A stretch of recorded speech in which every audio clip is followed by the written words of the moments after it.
जब मैं छोटा था, मैं अपनी माँ के साथ एक छोटे से घर में रहता था। ये वक्त मेरी मिडिल स्कूल की जिंदगी का था। मेरी माँ ने एक नाइट जॉब शुरू की थी, तो ज्यादातर रातों में 8 बजे से 4 बजे सुबह तक और में घर अकेला होता था।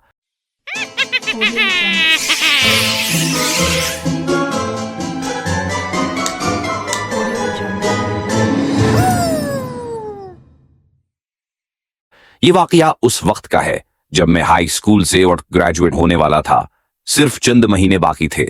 एक नॉर्मल रात 7 बजे 30 मिनट रात मैंने हमेशा की तरह कुछ देर वीडियो गेम्स खेले। क्योंकि अगले दिन स्कूल था, इसलिए मुझे ज्यादा देर जागना नहीं चाहिए था, लेकिन फिर भी मैं लेट सो गया। 3 बजे पर सब बंद करके मैं अपने बेडरूम में गया, लेकिन सोने से पहले मैं तकरीबन 1 घंटा तक अपने फोन पर लगा रहा। अचानक मेरी आंख खुली, जैसे नीचे कोई डोर क्लोज कर रहा हो।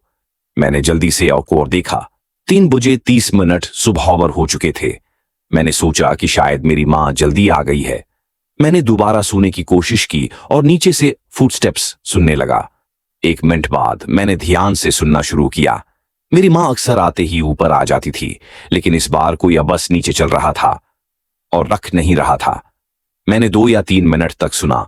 वो शख्स जैसे हर रूम्स में जा रहा था।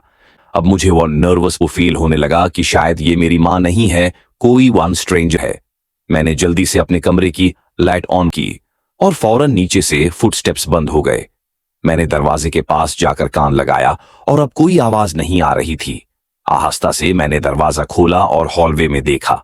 मुझे नीचे से कोई हुई नजर नहीं आई। पूरा घर अंधेरे में था। जिसने भी नीचे चलना शुरू किया था, उसने कोई लाइट ऑन नहीं की थी। ये बात मुझे और भी ज्यादा खौफनाक लगी। मैं और हॉलवे में आहिस्ता चलता हुआ स्टेयर्स के पास गया। मैं नीचे झुका और रेलिंग से लिविंग रूम को देखा। वहां कोई नहीं था और अंधेरे में भी मैं देख सकता था कि सब कुछ वैसा ही था। मेरा पुलिस स्टेशन भी वहीं पड़ा था। मेरे जहन में आया, अगर कोई चोर होता तो वो पुलिस स्टेशन ले जाता। अब मैं बस ये जानना चाहता था कि नीचे चलने वाली मेरी माँ थी या फिर मैं कोई वेयर्ड साउंड सुन रहा था। मैं आहिस्ता से नीचे गया और कहा, मॉम, आर यू होम? कोई जवाब नहीं आया, न ही कोई हरकत हुई। मैं हॉलवे से बेड किचन में गया और वहां फर्श पर एक अशुभ प्रिंट देखा। फिर मेरी नजर उठी। किचन के उस तरफ एक जानवर बैठा था डाइनिंग टेबल पर। उसने वॉल ब्लैक मास्क पहना हुआ था। उसके कपड़े भी पूरे काले थे, लेकिन न कुछ कहा न कोई हरकत की, बस खाली आंखों से देख रहा था।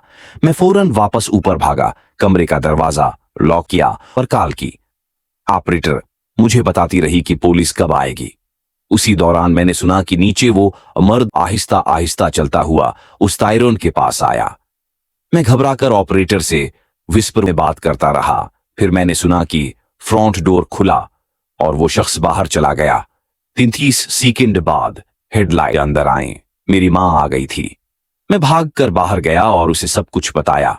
जब पुलिस आई, उन्होंने पूरे घर की सर्च की, लेकिन कोई इंक्लूस नहीं मिला कि वो आदमी कौन था। लगता तो ऐसा है कि वो रॉबरी के लिए नहीं आया था। शुक्र है मेरी माँ थोड़ा लेट आई और शुक्र है मैं नीचे आया था, वरना जो कुछ हो सकता था वो सोचकर आज भी दिल कांपता है।